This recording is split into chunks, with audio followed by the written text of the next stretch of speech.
Graça e paz, queridos. Bom dia. O Senhor tem sido bom e o Senhor tem nos ensinado tantas coisas e a gente precisa crescer nisso. Há certos detalhes da nossa vida que a gente precisa entender e compreender.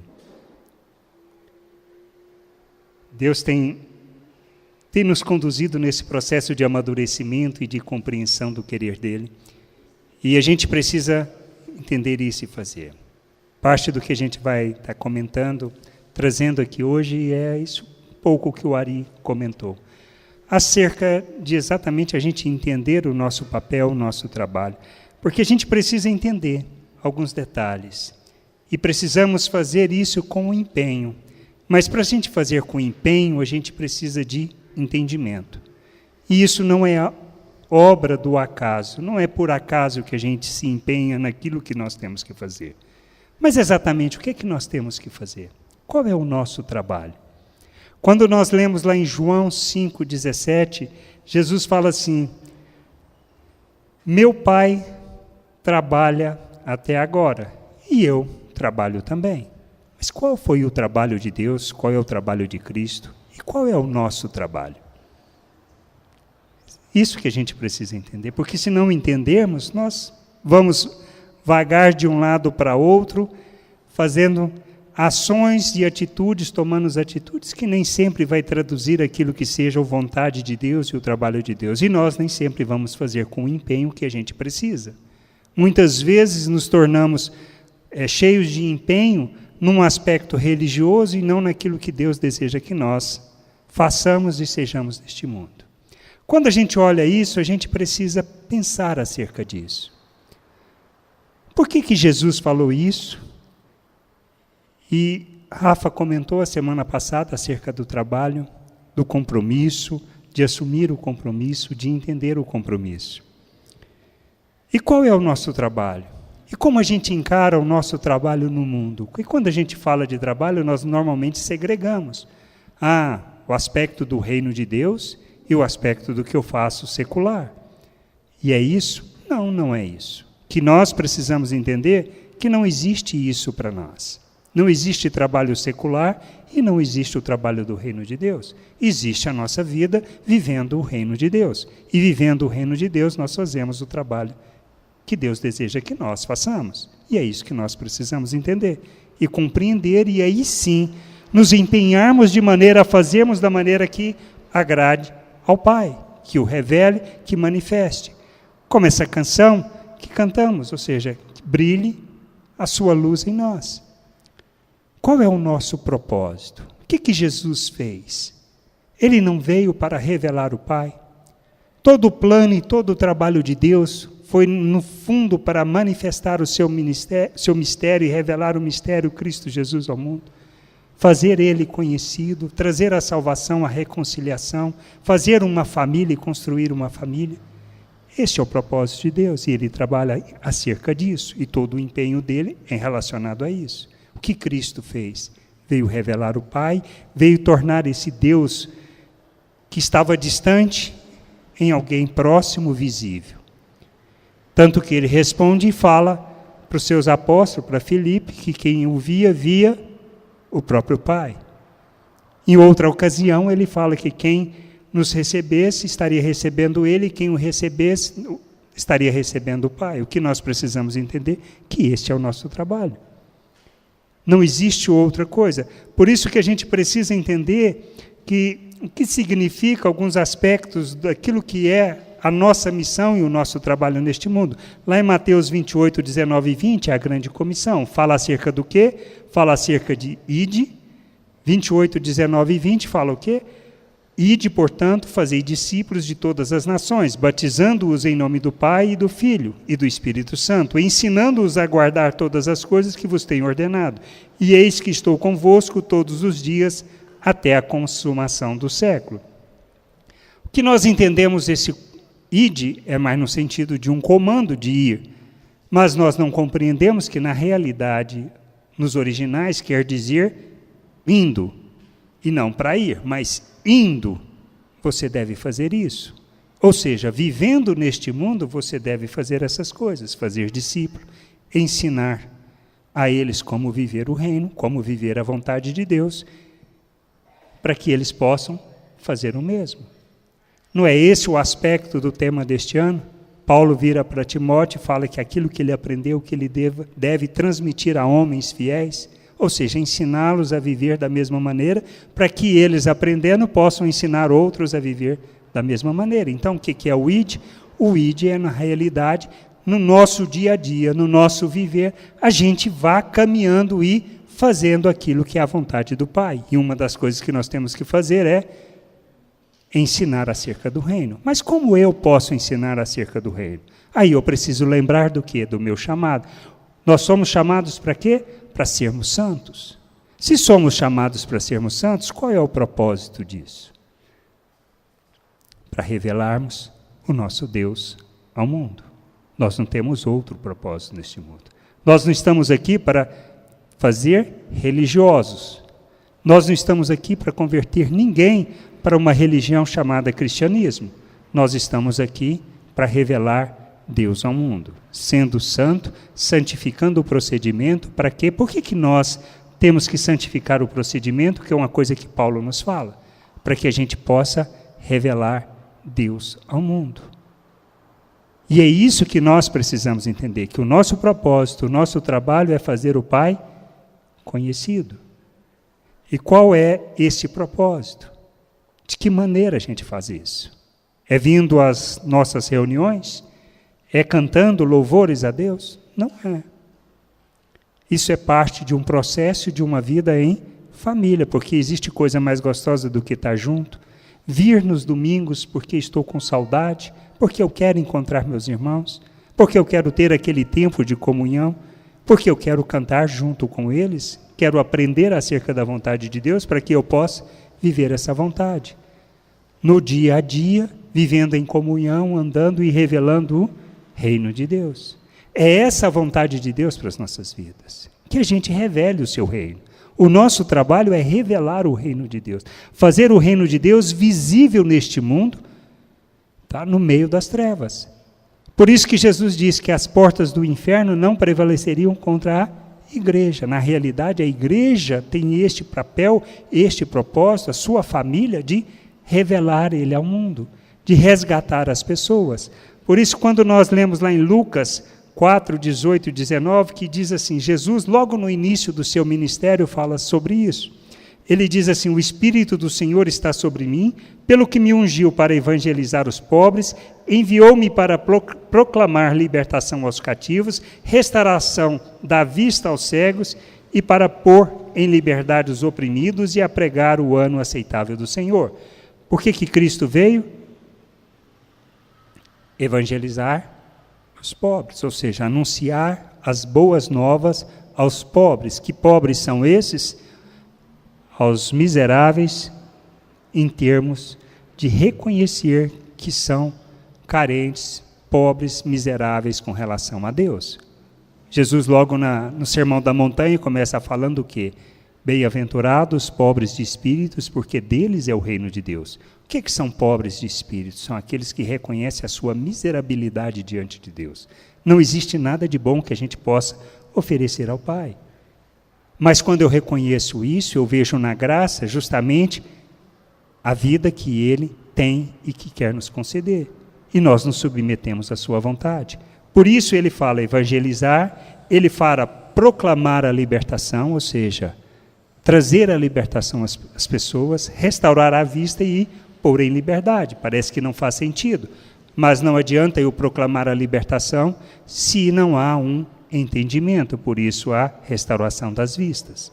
Para que haja um entendimento, a proclamação dessa liberdade, e aí sim eu viva na plenitude daquela que seja a liberdade que Cristo nos proporciona. Não uma liberdade para vivermos a libertinagem, mas a liberdade para que nós possamos oferecer os nossos membros à justiça, como o nosso Deus fez. Esse é o nosso trabalho. Colocar os nossos membros em favor, a serviço da justiça. Para que a vontade de Deus não só ocorra em nós, mas através de nós, alcançando aqueles que necessitam. Para que haja o conhecimento de Deus. Só assim nós viveremos a plenitude daquilo que seja a vontade de Deus. E quando nós falamos de justiça de Deus, nós estamos falando de repartir, nós estamos falando de dar, de ofertar, de repartir aquilo que nós temos e recebemos de Deus, que foi o que Ari comentou aqui. Ou seja, nós somos despenseiros de Deus, nós recebemos tudo o que precisamos, não só para viver uma vida que agrada a Deus, mas para repartir e compartilhar isso com as pessoas. E nós precisamos entender que este é o nosso trabalho. Como despenseiros de Deus, é distribuir essa multiforme graça, revelar essa graça, tornar essa graça a misericórdia, o amor, mas isso não só na questão espiritual, mas principalmente naquilo que são os bens materiais que Deus tem nos dado. Ajudar as pessoas nessa jornada. E é isso que nós precisamos entender. Por isso a gente precisa, eu tenho que revelar os mistérios de Deus, eu tenho que fazer a sua vontade conhecida, eu tenho que andar revelando, ensinando acerca do reino de Deus, eu tenho que proclamar essas virtudes de Deus, não é o que está lá em 1 Pedro 2, versículo 8, se não me engano, que fala acerca de que nós somos um reino de sacerdotes, uma nação santa, um povo de propriedade exclusiva de Deus. Para quê? Para proclamarmos as virtudes de Deus. O que é proclamar as virtudes de Deus? É falar acerca das virtudes de Deus? Não. É vivermos na prática. É vivermos no nosso dia a dia. É sabermos o que precisamos fazer dentro da graça e dentro da justiça de Deus, porque Ele nos capacitou para isso. E a gente, tendo esse entendimento, a gente vive isso. E como a gente vive isso? Quando eu tenho um entendimento que eu só faço isso, a igreja, a sua família só cumpre o propósito quando ela vive unido. Essa última canção que cantamos fala acerca disso. Unidos, trabalhamos juntos, para quê? Para revelar, para fazer o Pai conhecido. Jesus, em João 17, fala acerca disso, que não existe outra maneira dele ser conhecido no mundo se não fosse através do ato de sermos um. Um pensando a mesma coisa? Não. Um no mesmo propósito. Qual é o propósito? Desempenharmos o nosso papel, desempenharmos a nossa função neste mundo, desempenharmos o nosso chamado, que é revelar Deus, ensinar, falar acerca dele, viver ele e expressar o seu reino e a sua vontade. Precisamos entender que temos que ser como Cristo diante das pessoas. Se não entendermos isso, nós não vamos cumprir o nosso papel. E nós precisamos entender que, no fundo, temos que ser como Deus diante das pessoas. E como Deus age, como Deus faz, nós fazemos da mesma maneira. E aí a gente precisa entender todos esses assuntos que a gente tem discutido. Por que a gente precisa amar como Cristo? Porque o amor como Cristo amou, ele implicou em fazer da vida a própria oferta. E nós temos que entender que nós fazemos a oferta em favor dos outros, daqueles que não conhecem, daqueles que são imaturos, para que possam crescer, amadurecer e conhecer o Pai. Qual é a razão de tudo isso? Que possam conhecer a Cristo, para que possam conhecer o Pai. Porque nisso está a vida eterna. Esse é o nosso trabalho, é nisso que nós fazemos. E aí a gente precisa entender uma coisa muito importante. Para quem a gente faz isso? Fazemos para as pessoas? Não. Fazemos para o nosso chefe? Não. Fazemos para o trabalho lá que a gente está para ganhar uma promoção? Não. O que eu preciso entender é este aspecto. Porque quando eu entendo que na realidade sou um cidadão do reino de Deus, que o trabalho é para Deus, que a minha vida é para Deus, e que tudo o que eu faço é para Deus, para revelá-lo ao mundo, e isso não tem limites, não tem aspectos que possam cercar, e aceitar certas coisas no trabalho, eu não posso, eu tenho que fazer, viver segundo aquilo que Deus tem me dado em termos de entendimento, de integridade, de justiça, de retidão, de revelar Ele mesmo no trabalho, porque o trabalho faz parte da minha vida. É algo que Ele colocou em minhas mãos. Tanto que, quando fala acerca disso, Ele fala o quê? Olha, lá em Colossenses 3:23, Paulo fala acerca disso. Tudo quanto fizerdes, fazei de todo o coração para o Senhor. Então, para quem nós fazemos? Para o Senhor. Para as pessoas? Não, nós fazemos para o Senhor. Em Efésios 6:5 e 7 diz o quê? Quanto a vós outros servos, ele está referindo aos servos, direcionando a palavra para os servos. Quem são os servos de hoje? Somos nós, trabalhadores assalariados. Não somos escravos, mas recebemos da mesma maneira por um trabalho que prestamos.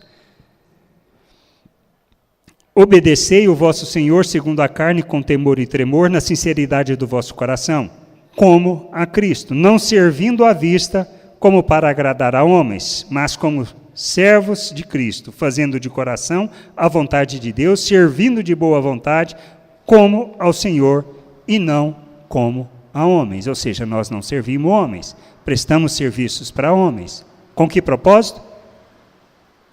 Revelar o Pai. E como a gente faz esse serviço? Com empenho, com zelo. Para quem? Para o nosso Deus. Por quê? Para que Ele seja conhecido. Por isso posso compactuar com corrupção, posso compactuar com a mentira, com a coisa, não posso. Por quê? Por causa de quem eu sou. Se eu entendi meu trabalho, se o trabalho é revelar, eu entendi como eu devo fazer, como eu tenho que colocar o coração nisso? Essa é a questão que eu preciso entender. Como eu coloco o meu coração para fazer essas coisas?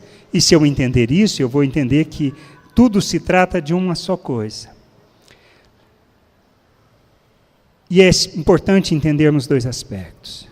Primeiro, lá em 1 Coríntios 9, 21 a 27, Paulo falando, escrevendo aqueles irmãos, diz assim: ao sem lei, como se eu mesmo o fosse, não estando sem lei para com Deus, mas debaixo da lei de Cristo, para ganhar os que vivem fora do regime da lei. Fiz-me fraco para com os fracos, com o fim de ganhar os fracos. Fiz-me tudo para com todos, com o fim de, por todos os modos, salvar alguns. Tudo faço por causa do Evangelho, com o fim de me tornar cooperador com ele. Não sabeis vós que os que correm no estádio, todos na verdade correm para um só, mas um só leva o prêmio? Correi de tal maneira que alcanceis. Todo atleta em tudo se domina. Aqueles que, para alcançar uma coroa incorruptível, nós, porém, a incorruptível. Assim corro também eu, não sem meta. Assim luto, não como desferindo golpes no ar, mas esmurro o meu corpo e o reduzo à escravidão, para que, tendo pregado a outros, não venha eu mesmo a ser desqualificado. Como Paulo corria a sua jornada? De que maneira ele corria? O quanto de empenho ele colocava nisso? E o que ele quer nos ensinar acerca disso?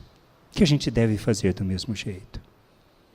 Se eu entendi quem eu sou, se eu entendi que Deus trabalha até hoje, e se eu entendi que o meu trabalho é revelar o reino de Deus, por isso eu fui liberto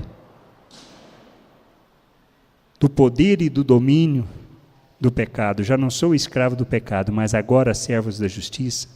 Como Pedro fala na sua segunda carta, que nós somos capacitados, habilitados, isso lá no capítulo 1, verso 3 e 4, habilitados e capacitados para vivermos essa vontade, que somos coparticipantes da natureza divina, para que por isso a gente possa, na realidade, rejeitar as paixões humanas.